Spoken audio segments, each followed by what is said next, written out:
Good afternoon, everybody. I'm Andrew Ross Sorkin, and it is a privilege to have with me Peter Thiel this afternoon, one of the great legendary investors in Silicon Valley. He has been involved in just about everything that you touch and feel, including being the co-founder of PayPal, the co-founder of Palantir. He made his first outside investment, made the first outside investment, I should say, in Facebook. His firm, Founders Fund, is a big backer of Stripe and SpaceX. His firm backed numerous other startups through the Founders Fund and Thiel Capital. He also started the Thiel Fellowship, a two-year program that's an alternative to a college degree, which I want to get to at one point. And more importantly than all of it, he has touched some of the people and found the people who you read about in the headlines every day, from Mark Zuckerberg to Elon Musk to Sam Altman and so many others. And it is great to have you here. Thanks for having me. We're also going to talk a little politics as well, along with maybe some of the issues and culture conversations that are happening in Silicon Valley. But here's where I want to start the conversation, because I want to start the conversation talking about people, because I think there's something actually extraordinary when you think about your track record over the years of involving yourself in investing, not just in companies, but ultimately in people. You wrote a book which is coming on a 10-year anniversary. And by the way, I reread it, and it stands up in a very big way. It is called 0 to 1. And you wrote the following about founders, the idea of founders. You wrote that the lesson for business is that we need founders. If anything, we should be more tolerant of founders who seem strange or extreme. We need unusual individuals to lead companies beyond mere incrementalism. And I mention that because I also just mentioned a number of individuals which we read about all the time. And some of those people would be described as unusual, perhaps, or even strange. And I'm curious about how you think over the years you have found these individuals, what it is that has made these individuals as successful as they have become. Yeah, it's obviously, if there was some simple magic formula, this is what a founder looks like, and you invest in this category of people who's a founder, it probably gets faked. It's like, I don't know, it's a 20-year-old with a t-shirt and jeans or something like this, or you end up with all kinds of really fake ideas. But yeah, I think a lot of the great companies that have been built over the last 2 decades were somehow they were founded by people where it was somehow deeply connected to their identity, their life project. They had some kind of, idiosyncratic, somewhat different vision of what they were doing. They did something new, and then they built something extraordinarily big over the years. And of course, they have these sort of extreme personalities, often have a lot of blind spots, and there sort of are all these, ways in which it's a feature, and there are ways in which it can be a little bit buggy, but it's sort of a package deal, and I net out to it being, massively advantageous versus, let's say, a professional CEO being brought in. The prehistory of this, I would say, would be in the 1990s. The Silicon Valley formula was you had various people found the company, and then you'd replace them as quickly as possible with professional CEOs, professional management, and there are variations of this that happened with Netscape and Yahoo and even Google, all these companies. And sort of the Gen X people founded them, the baby boomers came along and sort of took over the companies and stole them from the Gen X founders in the 90s. In the 2000s, when the millennials founded the companies, they were given more of an opportunity, and it made a big difference. The Facebook story I always tell is, it was 2006, 2 years in, Zuckerberg was like 22 years old, and we got a $1 billion offer to sell the company to Yahoo.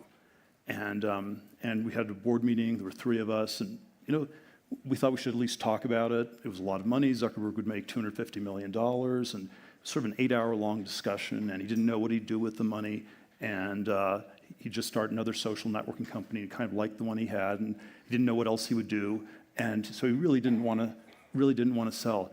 And if you had a professional CEO, it would have just been, man, I can't believe they're offering us $1 billion, and I'm going to try not to be too eager, and we better take the money and run.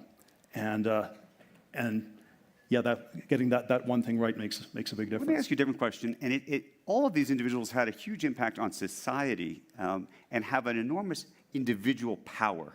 And I think one of the things that you've argued in this book and that you've argued over the years is that we need to give them that power. We need to offer them a latitude that in many ways we don't offer others. Well, I think the, one of the frames I always have is that there are many ways in which the United States, the developed countries have been relatively stagnant for the last 50 years. Progress has slowed. We had progress in computers, internet, software, and many other domains. Things have kind of stalled out, and it sort of manifests in low economic growth in the sense that the younger generation is going to have a tough time doing as well as their parents. And there is sort of this way that there has been this broad stagnation for 40, 50 years, and we need to find ways to do new things.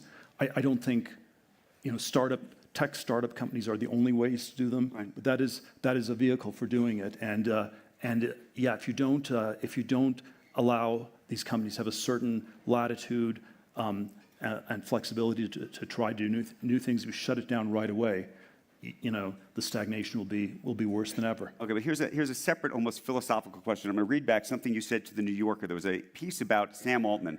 This is right around actually when OpenAI began, 2016. And I think it actually might even be representative of how you might think about Mark Zuckerberg or Elon Musk or some of these other kinds of major players. This is what you said. You said, Sam's program for the world is anchored by ideas, not people. And that's what makes it powerful, because it doesn't immediately get derailed by questions of popularity. And I thought that was actually very indicative of most of the people that you have invested in. It's really been about ideas, and in some ways, you could even argue, is disconnected from people. It's, I think it is really about a whole wide, they're able to think about a wide spectrum of things. They're able to think about, the good founders have theories of how to hire people, how to manage them, how to build teams. They have theories about where the culture of the societies work going. They have technical things about the product, the design. They have ideas about how they should market their company. So they're sort of polymaths who are able to think about a lot of these things. But yeah, I'm biased towards a lot of the ones where it's more intellectual and maybe. But I think that quote has held up pretty well with Sam Altman. Maybe he needed to pay a little bit more attention to the board and things like that. And there was probably a people dimension that he had ignored a little bit too much in November 2016. So since we're on the Sam Altman of it all, and since Sam was here yesterday, I'm so curious. You were a mentor of his. What do you think of OpenAI, and what do you think of AI more broadly right now? I mean, are we in a bubble? Is this the future? What is this? Wow, it's a broad question. I think I'm always hesitant to talk about it because I feel there's so many things I would have said about AI where I would have been very wrong 2-3 years ago. So maybe I'll start by just saying a little bit about the history of what people thought was going to happen, and then the surprising thing that OpenAI achieved, and that did happen. And if you had this debate in the 2010s, there was sort of one maybe framed in terms of two paradigms, two books. There was the Bostrom book, Superintelligence 2014, which is that AI was going to build this godlike, superhuman intelligence. It was heading towards this godlike oracle, and that was what AI was going to be. And then there was the Kai-Fu Lee rebuttal 2018, AI superpowers, which was sort of the way the CCP rebuttal to Silicon Valley, that no, AI is not about godlike intelligence. That's a science fiction fantasy Silicon Valley has. AI is going to be about machine learning, data collection. It's not conscious. It's not any of these weird things. It's surveillance tech, and China is going to beat the U.S. in the race for AI because we have no qualms about sort of this totalitarian, not the word he used, collection of data in our society. And that was sort of the way the AI debate got framed. And then, the thing I always said was, man, it's just such a weird word. It means all these different things. It's annoyingly undefined. But then the sort of surprising and strangely unexpected thing that happened is that in some sense, what OpenAI with ChatGPT 3.54 achieved in late 22, early 23 was you passed the Turing test, which was not super intelligence, it's not godlike, it's not low-tech surveillance, but that had been the holy grail of AI for 60 or 70 years.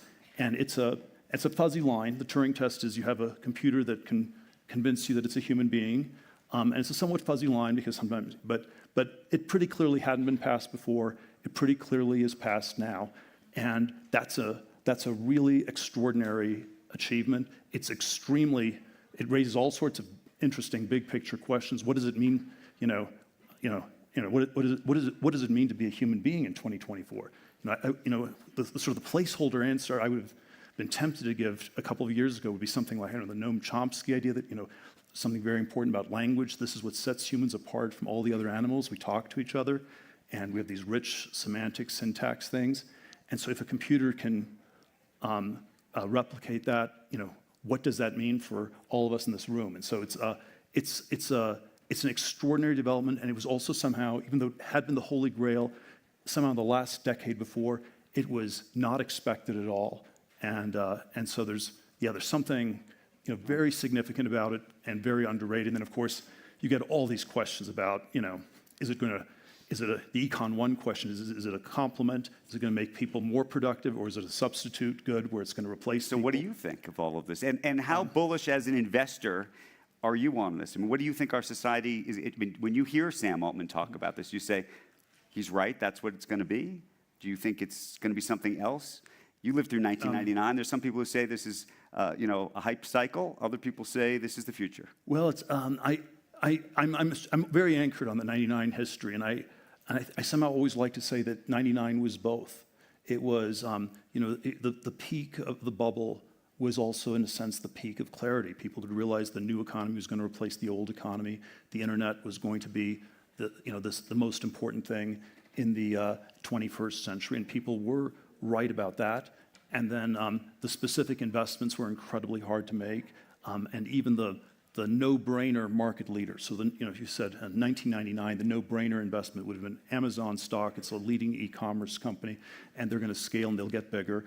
And it peaked in December 99 at $113 a share. It was $5.50 in October 2001, 22 months later. You then had to wait till the end of 2009 to get back to the 99 highs, and then if you'd waited till today, you would have made 25 times your money from 99. You'd have gone down 95%, and then made 500x. So even the no-brainer investment from 99 was wickedly tricky to pull off in retrospect. And I sort of think that AI, the LLM form of AI, these are the large language models. Large language models. Open AIs of the world. Again, that's passing the Turing test.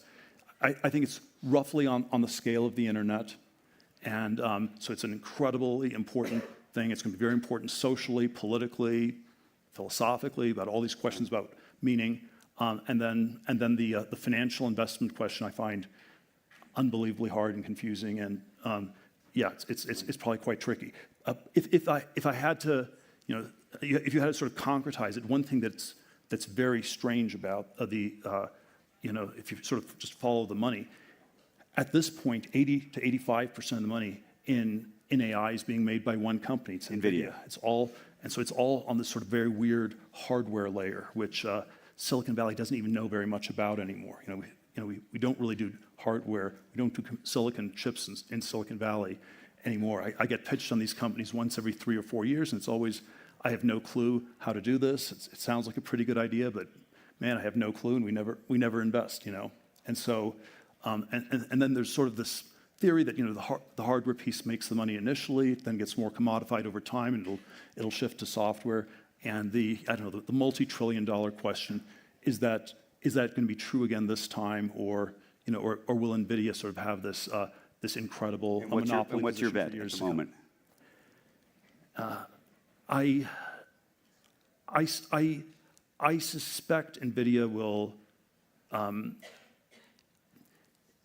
I think it will maintain its position for a while. I think the game theory on it is something like all the big tech companies are going to start to try to design their own AI chips, so they don't have to do the 10x markup to NVIDIA. and then how hard is it for them to do it? How long will it take? If they all do it, then the chips become a commodity and nobody makes money in chips. And so then do you go into hardware and you should do it if nobody else is doing it? If everybody does it, you shouldn't do it. And then maybe I'm not sure how that nets out, but probably people stay stuck for a while, and NVIDIA goes from strength to strength for a while. I have a related but maybe personal question for you. You happen to have this very interesting relationship with Sam Altman, and then also a very interesting relationship with Elon Musk. You both worked at PayPal. You famously were part of a coup, effectively, to push Elon Musk out of the company. You're now friends with him all over again and have a stake in SpaceX. You can maybe walk us through that friendship. We had some rough moments in 2000, 2001, but we can get into that if you want. But where I was going to go with this, actually, is one of the things that's been fascinating to the Valley and I think to the country has been the commentary we've heard from Elon Musk, who helped build OpenAI with Sam, and the break actually between the two of them as creating this not-for-profit and what's happened to it. In fact, Elon Musk originally sued Sam earlier this year and then dropped the suit recently. But how do you think about this idea of a company that was started as a not-for-profit and all of the safety concerns and things that you hear from Elon on one side and Sam on the other? Man, it's whichever person I talk to last, I find the most convincing, probably. So I talked to Elon about it, and he made this argument. It's just completely illegal for a nonprofit to become a for-profit company, because otherwise everyone would set up companies as nonprofits and take advantage of the tax laws, and then you turn them into a for-profit. And this is the most obvious arb, and they just can't be allowed to do this. It's obviously just totally illegal what Sam's trying to do at OpenAI. And then like half an hour after the conversation was over, I was thinking, in the moment it's like, oh, that's a really strong argument. And then half an hour later, it's like, but the whole history of OpenAI is that the biggest handicap they had was a nonprofit, and it led to all these crazy conflicting things, culminating in this nonprofit board that thought it was better to shut down the company or the whole venture, whatever you want to call it, rather than keep going. And nobody is ever going to take the lesson from OpenAI to start a nonprofit and turn it into a for-profit later, given what a total disaster that was. But whoever I listened to last, I find the most compelling. Let me ask you a different question. You left Silicon Valley. You have now moved to Los Angeles. That's your home. We left San Francisco specifically. Yeah, it was sort of just San Francisco specifically. It just felt it was time to get out. So tell us why it was time to get out, because I think a lot of the issues that actually we read about, whether around OpenAI and some of the culture issues at a lot of these companies, are the reason you decided you didn't want to live there anymore. It was, man, it's hard to, it's a bunch of things that came together, but it was, there was a sense that it was sort of the ground zero of the most unhinged place in the country. It was you had this catastrophic homeless problem, which maybe is not the most important problem, but sort of and it was never getting better. You had it was by 2018 when we moved to LA, it felt like it had become extraordinarily self-hating, where everybody who was not in tech hated the tech industry. And this is very odd. It would be like the people in Houston hating oil, or people in Detroit hating cars, people in New York hating finance, and so it had this unhinged, self-hating character in the city itself, and there were all these things that seemed extraordinarily unhealthy. And if you asked me in 2021, I would have said, man, they are finally, yes, they're sitting on the biggest, they created all this wealth, and yet they are going to succeed in committing suicide. 3 years later, I think the jury's a little bit more out, because maybe the AI revolution's big enough that it will save even the most, I don't know, the most ridiculously mismanaged city in the country. It seemed to me, that's sort of tell me if I'm wrong, I thought that part of the issue that you had with San Francisco was the politics of it. And not just the politics of it, but how politics had seeped into the culture of so many of the companies, and a feeling, I think, that you thought that it had moved in a very progressive way. Yeah, that's always a very clear dimension of it, but and that's sort of the tip of the iceberg. That's the part that's above the surface that people always focus on, and then the part that's below the surface is just the deep corruption, the mismanagement of the schools, the buses, all the public services, the way things don't work, the way the zoning is the most absurd in the country. There was a house I was looking to buy where you couldn't build access into the garage, and Gavin Newsom, who's the lieutenant governor of California at the time, said he'd help me get a garage access permit. And again, it's not clear that's what the lieutenant governor of the fifth largest economy in the world should be doing. But he said he knew how to do this in San Francisco, and it was circa 2013. And then you needed to get it. You needed to get the neighbors to sign off, which was maybe doable. And then you needed to go to the board of supervisors because you had to build a staircase, and it was a public walkway, and that the whole public had to comment. Nobody knew what happened then. But then even harder, a tree had grown where the driveway was supposed to be, and you needed a tree removal permit. And this was the sort of thing that you would never get. And so you can describe all this as like crazy left-wing ideology, but I think it's more like really, really deep corruption. And then this is in a way the San Francisco problem. It's the California problem. The analogy I have, if you want to think about the economy of California, in some ways it's analogous to Saudi Arabia. You have you have a very mismanaged state government. There's a lot of insane ideology that goes with it, but you have these incredible gushers called the big tech companies.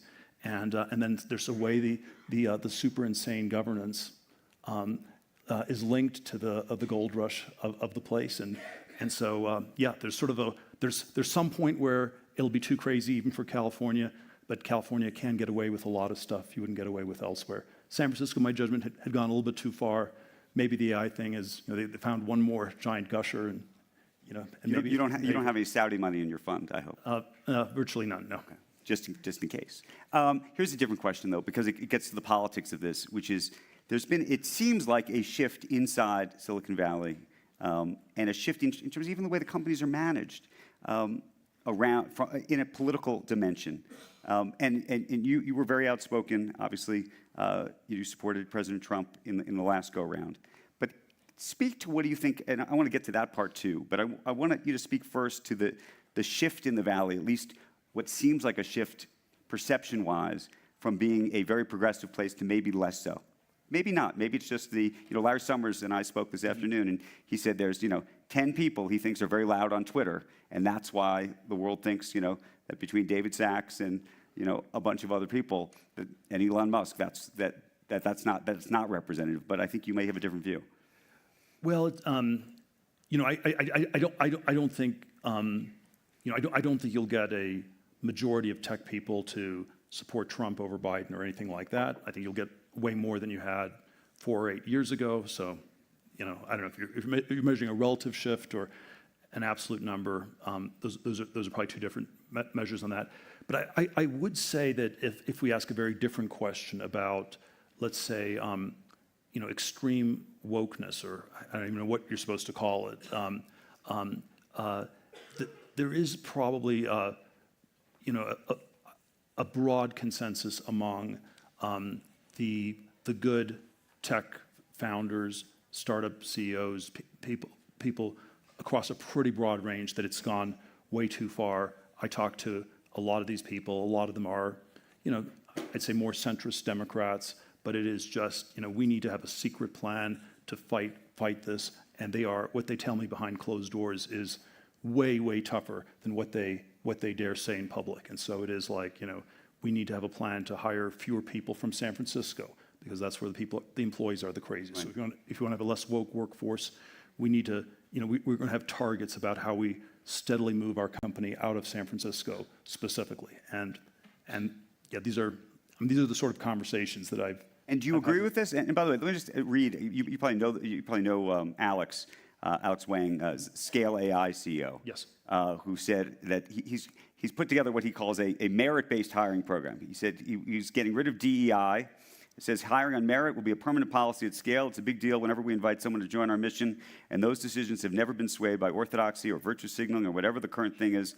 I think of our guiding principle as MEI, merit, excellence, and intelligence. Bill Ackman went on to say that he thinks DEI is actually inherently a racist and illegal movement. Yeah, again, my feel for is there aren't that many people who are willing to say what Alex says, but I think there are an awful lot of people who are pretty close to thinking this, that there were ways they leaned into the DEI thing. It was like an anti-Trump thing. It was like everything was sort of polarized around Trump for the last for the 4 years of his presidency, and so you have to demonstrate that you're anti-Trump by being even more pro-DEI. That's of course not necessarily a logical thing, but yes, people somehow ended up in this place that was very different.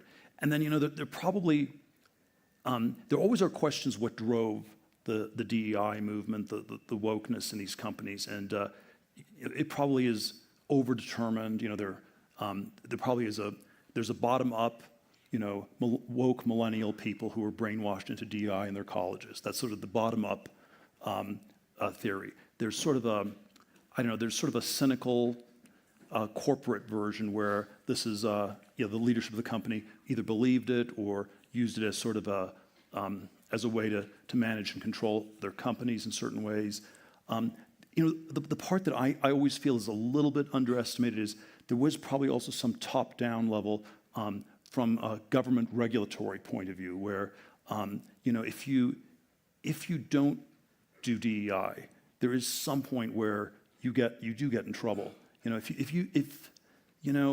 I don't know. This is part of the ESG movement. No, I mean, look, we talked about ESG here for a long time. There was an ESG movement, and then there were probably all these governmental versions. And so I don't know. This would be probably if my candidate for the company in Silicon Valley that's still probably the most woke would be something like Google, and it's less woke than it was 2-3 years ago, but in some ways, they have a total monopoly in search, and so there's sort of some way in which if wokeness is a luxury good, like you can afford it more if you're a monopoly than if you're not. And then the problem for Google as a pretty big monopoly is that it's always going to be subject to a lot more regulatory pressure from the government. And so if you have something like the Gemini AI engine, and it's sort of this comical, absurdist thing where it generates these black women Nazis, and you're supposed to find famous Nazis, and then the diversity criterion gets applied across the board, and so it just generates fake black women who are Nazis, which is a little bit too progressive, I think. But then if you think of it in terms of this larger political context, Google will never get in trouble for that. The FTC will never sue them for misinformation or anything like that. That stuff does not get fact-checked. You don't really get in trouble, and you probably even get some protection where, okay, you're going along with the woke directives from the ESG people or the government. Maybe you overdid it a little bit, but we trust you to be good in other things. So there may be a very different calculus if you're a sort of a large quasi-regulated monopoly. Let me ask you about large quasi-regulated monopolies and also concentration, but I want to read you, this is something you actually wrote in your book 10 years ago about Google and it being a monopoly. You said, since it doesn't have to worry about competing with anyone, it has wider latitude to care about its workers, its products, and its impact on the wider world. Google's motto, "Don't be evil," is in part a branding ploy, but it's also characteristic of a kind of business that's successful enough to take ethics seriously without jeopardizing its own existence. In business, money is either an important thing or it's everything. Monopolists can't afford to think about things other than making money. Non-monopolists can't. In a perfect competition, a business is so focused on today's margin that it can't possibly plan for a long-term future. Only one thing can allow a business to transcend the daily brute struggle for survival: monopoly profits. Were you writing in favor, then, of the monopoly idea or against? Oh, well, look, my book was giving you advice what to do. And from the inside, you always want to do something like what Google did. If you're starting a company, it's always competition is for losers, or capitalism and competition. People always say they're synonyms. I think they're antonyms, because if you have perfect competition, you compete away all the capital. If you want to have Darwinian competition bared red in tooth and claw, you should open a restaurant. It's like an awful, awful business. You will never make any money. It's perfectly competitive and completely non-capitalist. And so from the inside, you want to always go for something like monopoly. And then, yes, there are, in other parts of my book, I also qualify it that there are dynamic monopolies that invent something new, that create something new for the world, and we reward them with patents or the sorts of things like that they get. And then at some point, there's always a risk that these monopolies go bad, that they become like a troll collecting a toll at a bridge, that they're not dynamic, and that they sort of become fat and Are we lazy. there yet? I mean, Lena Khan, if she was sitting here, would say, we got there a long time ago. I think, there are all these ways I would if I had to defend Google, and I would still say that it's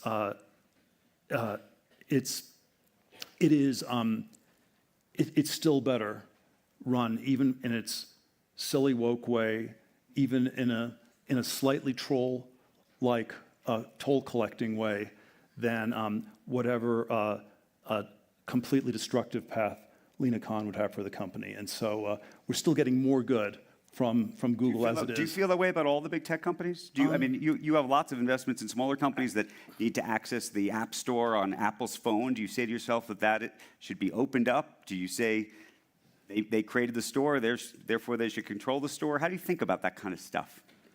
There sort of are a lot of complicated questions on all these things. It's obviously, they're much bigger. We're in a very different place from where you were 10 years ago on these things. I still worry that in many cases the remedy is worse than the disease. A lot of these businesses are, if you have a natural monopoly, the remedy is not to break it up. The remedy is it's like a utility company, and then the remedy is to regulate it or tax it or do various things like that. So if you could convince me that we are as static as a utility company, then maybe the remedy is to do something like that. But to the extent the real monopoly problems in our society, I think, are much more these old economy racket-like companies. I spent 3 months during COVID in Maui, and there's a single hospital in Maui, and the line, the Hawaiian Island, and there was sort of this line: if you have a pain, get on a plane, because it's a local racket. It's completely mismanaged, and that's probably, the really dysfunctional monopolies in our society are these pretty big ones that control these local markets and that are 100% troll collecting. And I think I think even with all my misgivings about something like Google, it's a vastly morally superior place to your local hospital. How do you feel about it in the context of AI, which is to say that if you believe AI is this transformative product and that there's only going to be 3 or 4 players who are going to control all of these models, whether it be Google or Microsoft with OpenAI or maybe an Amazon along the way. I don't know where you think Apple is going to land in this conversation, but is that a good thing or a bad thing? And also, I would argue, even as an investor who looks at startups, how do you even look at startups down the line that could effectively get competed away because I'm going to basically build my app with AI and I'm just going to copy what you've made? Well, I think it's in a very different place from the consumer internet type businesses, or there's been a history. They've been around for decades. So if I had to make the anti-Google argument, it would be, they won at search in 2002, and there's been no serious competition for 21, 22 years. They beat Microsoft and Yahoo in 2002, right. And then it's somehow very hard to to disrupt that. And then I think the AI piece is extremely fluid. It's extremely hard to know.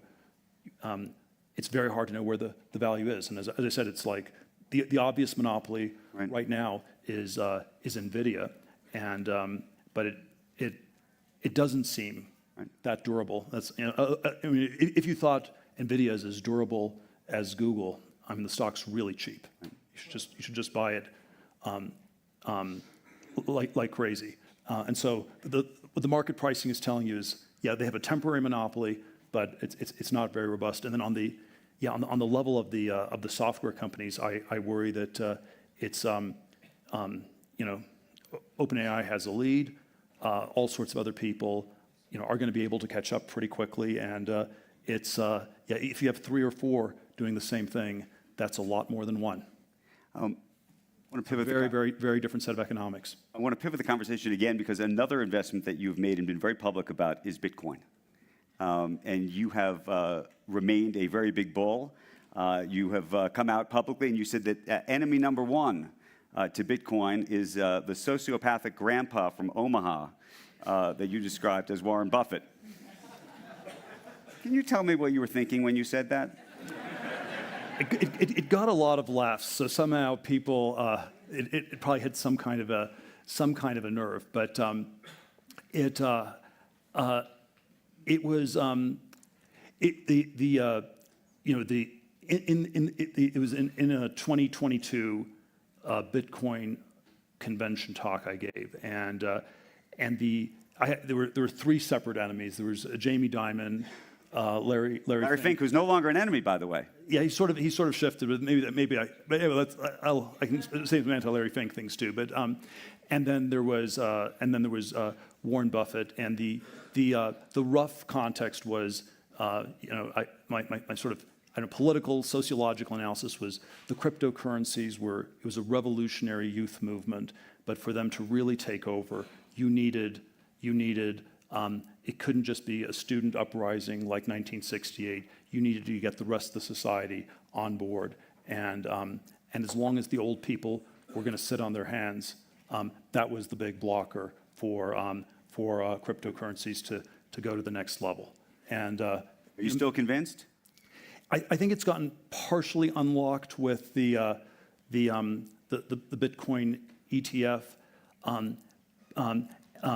But then probably the part where I'm less convinced of is this question of the sort of ideological founding vision of Bitcoin or these cryptocurrencies as sort of a cypherpunk, crypto-anarchist, libertarian, anti-centralized government thing. This is always the line. Isn't that what got you interested in the first place? That's what I thought was terrific about it.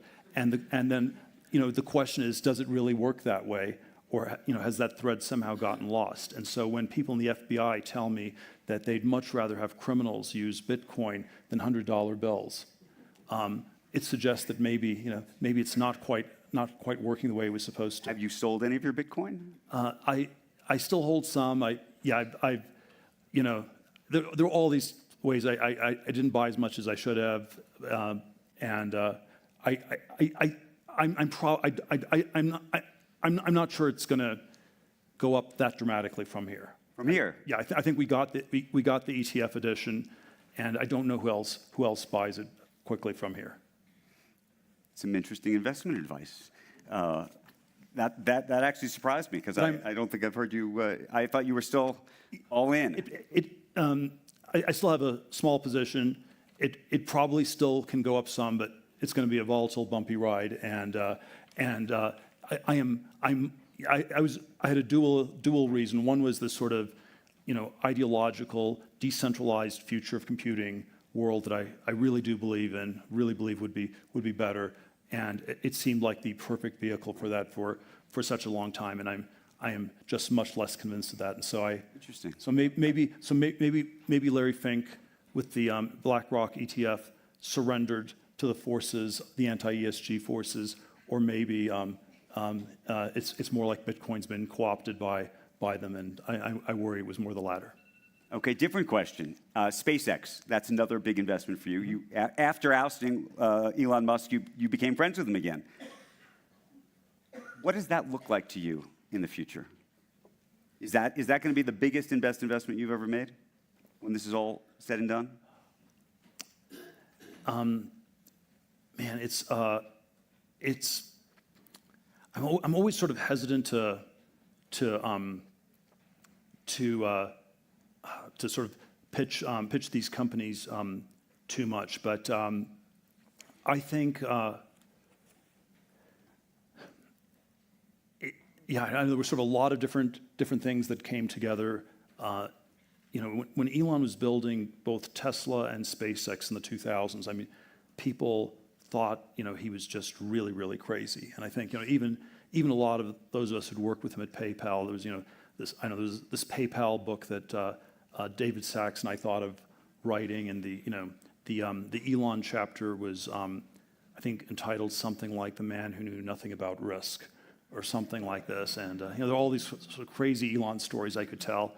And then if one of the two companies had succeeded, you would say, well, maybe he still got really lucky. But when 2 out of 2 companies that people thought were completely harebrained in the 2000s, when they both succeed, man, you have to somehow reassess it, and somehow the rest of us are too risk averse, or there's something about risk he knows that we don't, or something like this. And so yes, I think there's. And then you didn't invest in Tesla. We did not invest in Tesla. We should have invested. We should have invested in that one. It was public at a much earlier date, and then there's always sort of a self-imposed limitation that we tend not to invest in public companies. Although there's 20% of a venture fund you could, but that was sort of the and I think they started Tesla in 2002. It went public in 2010. I remember test driving the Model S in October 2012, and it was just, wow, this is just a terrific car. And you could have, I think the correct thing would have been to wait till they came out with it, and then nobody liked it. It was such a hated stock, shorted by everybody, and you could have just waited 10 years and just bought the shares in the public market, and you would have made 10 times your money in 18 months and 100 times in the next 6, 7 years. 7, 8 years, and then there was something also about SpaceX that looked like it was a very crazy, harebrained idea, and yet it was very straightforward. It was the rocket launch business. The government will pay, or the customers pay for the vehicles before you build them, so it's actually cash flow positive. From a very, there's some money they needed for expansion, but it was basically a cash flow positive business. It was a weird investment. In 2008, they didn't need any of the money, but there was some, I think, some NASA or government rule where they needed outside investors, and so they were forced to take investors, and then we were on good enough terms that we did it, and everyone else thought it was too crazy. If you had been a Tesla shareholder, we've all been reading about it. Would have you paid him the big compensation package? I would have. Well, I think the nuanced answer is I would have voted in favor of the compensation package, because you would know that if it failed, the share price would have gone down a lot the next day, because people would wonder whether Elon would quit, and that would be bad for the company. So whether you believe in the package or not, the rational thing would be that you should vote for it. And then if you think it's a bad idea, maybe you sell your shares after you get a pop or something like this. So and that's the obvious game theory on why Elon was going to win that vote no matter what. And it was really crazy that we listened to people in the media, I'm not sure yourself, but who were all saying it was this harebrained thing, and the shareholders were all going to vote against it. And if you just did the basic analysis, it was obvious Elon was going to win the vote, regardless of what the shareholders. What did you think of him investing in X? Did you? He think. By the way, X is what he wanted PayPal to be. Did you give him money for that? We did. Yeah, we didn't do anything on the Twitter one. We didn't do anything on the current XAI company. I guess there's sort of a lot of different things that have X in the name with Elon. But yeah, it basically. I don't know. I think it was a incredibly, I do think we need like a broader surface area for debate in our society, and so I think, obviously, are all these very complicated trade-offs between, how much speech do you suppress, how much, how much good speech are we suppressing, how much bad speech are we allowing, how do you get those trade-offs right? Very, very, very hard to do. My judgment is, we should have just a lot more surface area for debate, discussion, and I think what Elon did with Twitter was, I think, extremely important, and I support it as an ideological project. Okay. I worry about it as a financial thing, and I don't know if that works. We've looked over the years, we've looked over and over again at starting some kind of media company, and there's always sort of this thought can't you do something else in the sort of right of center media space? And does it have to all be as lame as Fox News? Isn't there an opening to do something else? And then the question you always have to ask is it the Murdoch family that keeps it lame, or is it? Why do you think you called it lame? So why do you think it's lame? I think it's lame because they're controlled by the advertisers, and there's a very narrow limit on what they can do. And then the Elon question with Twitter was, are you really allowed to do this and keep the advertisers? And so that's where. Would you make it harder? It's super important what Elon did as a nonprofit, but it may not. It's going to be tough as a business. What about Truth Social? They have a few other problems they have to solve first. Not something you'd invest in. You get your head around the $6 billion valuation. If I wanted to secretly funnel money to the Trump campaign in violation, get around the campaign limitations, so the stock price goes up and he can sell some stock and fund his campaign, that might be a reason to invest. Do you think people are doing that? I probably not. They probably don't think of it in quite that literal term, but maybe that's what's going on. You know people have you talked to people in your realm who've said, hey, this is how we're going to get money? Nobody's said that, but yeah, it's probably. I suspect a lot of the investors are going to vote for Trump, so they're thinking about it at least on some subconscious, not articulated level. Sure. Okay, I want to talk about Trump, a little more about Trump in just one more second, but I want to ask you one last related to social media question, which is the Surgeon General was here in Aspen. And I think you've probably seen in the last couple weeks that he came out and genuinely believes that social media and the Facebooks of the world really have done a real disservice to young people in the country. And I just wonder what you think of that as somebody who invested early in Facebook. Man, there's I think, I can't say that he's 100% wrong. The place where I always push back on is that I feel it's too easy to turn tech or the social media companies into the scapegoat for all of our problems. And so, yes, there is some kind of a interesting critique one can make of the tech companies. And if you ask how many of the executives in those companies, how much screen time do they let their kids use? And there's probably sort of an interesting critique one could make. What do you do? Not very much, and I think that's very. What's not very much? An hour and a half a week. Hour and a half a week. Something like that. How old are your kids? 3.5, 5 years. 3.5 and 5 years old. Okay. But I think that is sort of, if I had to do if I were to make the anti-tech argument, it's that there are probably a lot of people in tech who do something quite similar for their own families, and there's some questions that might lead you to ask. And then on the other hand, I don't think this is the main cause for all of the different types of social dysfunction we have, and maybe it's a 15%, 20% cause. There's sort of a lot of other things that have gone super haywire in our society, and by putting all the blame onto onto tech or onto one company, you are really ignoring a lot of other stuff. We could do a whole panel on this, but one related question, because we haven't mentioned it, TikTok. Do you think of TikTok as a national security threat? It's there's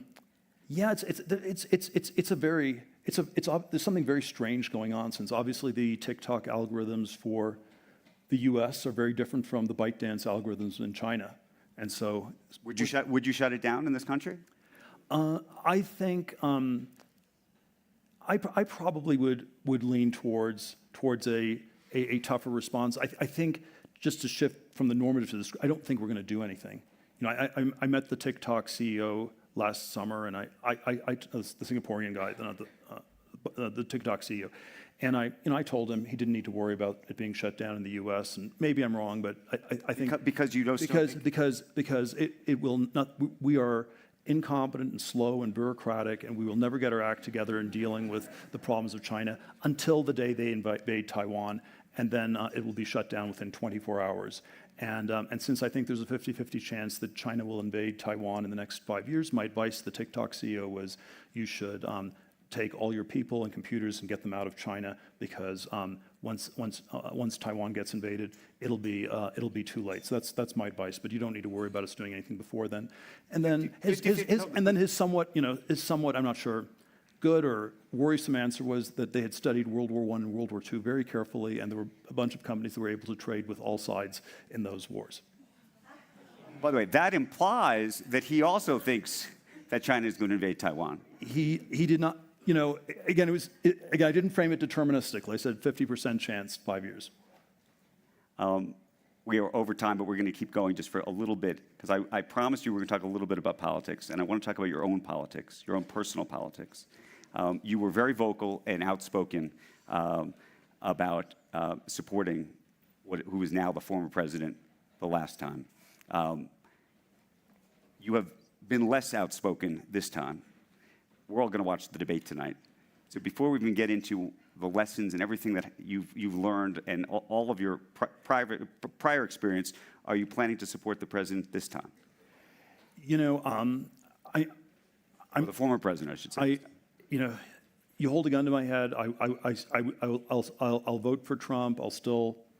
I'd rather have him vote than Biden. I'm not going to give any money to his super PAC. I'm going to be less involved in all these ways. And man, look, it is. And then I don't know. I think Trump will win. I think he will win quite solidly.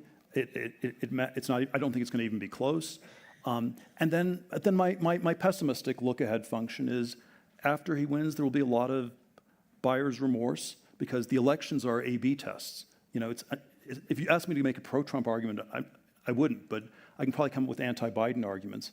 And Biden is not going to make a pro-Biden argument. He's going to make anti-Trump arguments. And it's these two different hate factories that we have targeted at each other, and that's the way the politics work. And my judgment is Trump will easily win that. But yeah, the election is a relative choice. The post-election is absolute.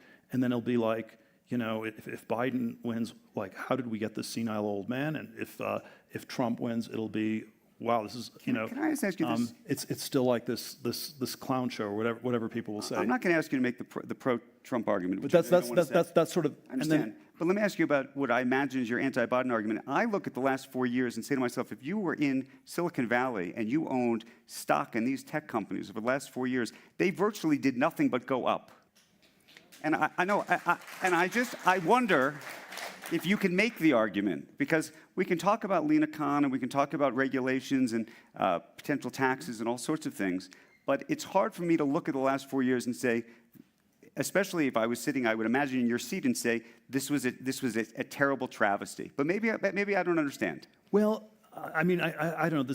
This may not be believable to you, but I don't think it's the only thing I care about is whether the country is good for the tech billionaires. And I think there are a lot of people who have not experienced the last 3 or 4 years this way. I think, you know, one of the things Carville said in the earlier presentation just before this one that I thought was quite good was, you know, there's been a shocking loss of support by the Democrats in the 18 to 35 year voters, and it's because you can't get on the housing ladder. You can the college debt's overwhelming, you can never get started. And so there's sort of a sense that And you think he'd be able to fix that? I don't. I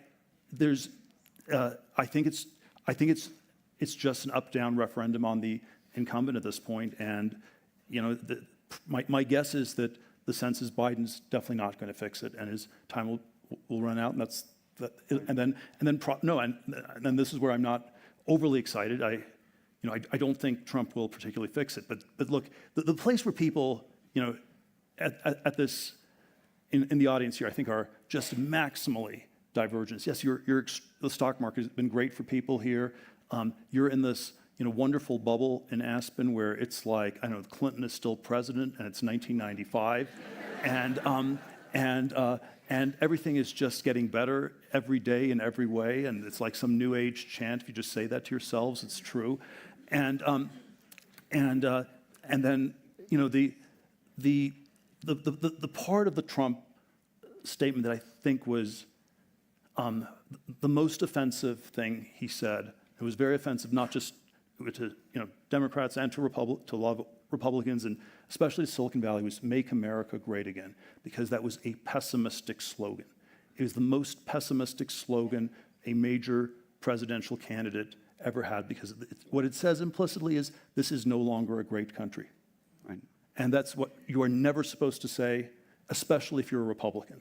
That's why the Bush people probably hate him more than anybody in this audience, And then Silicon Valley was, it's somewhat offensive to people in New York City, but the bankers on Wall Street don't really think they're making the country a great place. So it's not personally offensive. It was personally offensive to Silicon Valley, and yet I always think there is this problem of stagnation. There is this problem we're stuck. There's a sense that we're not progressing in all these ways as a society as much as we have. I don't think Trump has all the answers, but I think what I said in 2016 is the first step towards solving problems is to at least talk about them. What about the So we at least get polarization the first part? step. The polarization part, the uncertainty part, the questions about democracy and the rule of law and the future of a country. And I think there's a lot of people who worry about those things.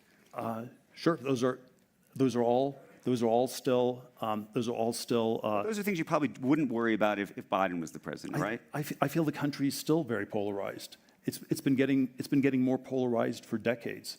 It was polarized against Bork in the 80s, and that was sort of a new crescendo in polarization. There was way Fox News was polarized against the Clintons, and we've been. And I don't know. It's always what's cause and effect. Is the polarization causing the stagnation, or does the stagnation lead to the polarization? I don't think the polarization happens in a country where everything's growing. Let's ask you a tonal question. But again, you come across as a very sensible, reasonable person, I think. I mean, there are people who here, I'm sure, will disagree with you about lots of different issues, but my question about tone, about the president, what the president and the tone of the president. By the way, I should say, and I'm not speaking out of school. You also, I would say, by the way, you've been a Republican for a long time now, public about that. You're also proudly gay, openly so, and I wonder if you can tie. I think there's a lot of people who say to themselves that President Trump, when he talks about some of the issues around LGBT issues in this country and other people, there are people in those communities who say they don't feel safe about it. Yeah, well, we can go through all these different versions of that. I think, there was never any thought of reversing gay marriage or any of those things by Trump, at least. And I think there are all these ways. They're not the way I would articulate these things. But the sort of polite tone. There was people had attempted to say something's gone very wrong in our country. The house is on fire. It's burning to the ground. We are a society in decline, stagnation. Where maybe AI will save us, but this is like the way people talk about AI. Just come back to that. It's like if it doesn't lead to this cornucopian growth, we're just completely going to be buried by budget deficits and debt for decades to come. And it's like I think AI is a big thing. Is it big enough to solve our budget deficit problem? I don't believe it is. And so, yeah, we have a lot of these problems, and at some point, extra politeness is not quite the thing. Yeah, it was an inarticulate shriek for help. And look, my sort of fantasy in 2016 in supporting Trump, this was where I was completely delusional, was this would be the way you start to have a conversation. And that's another reason why I'm off-ramping. I'd much rather have the sort of conversation we had here, because if I lean in all the way to support Trump, it'll be all about that, and we can't talk about all these other things, which is the way we are going to substantively solve the problems. Well, I want to thank you for this conversation and for addressing all these issues. It really was a phenomenal discussion. Awesome. Thank you so all much. Right. Thank you very much.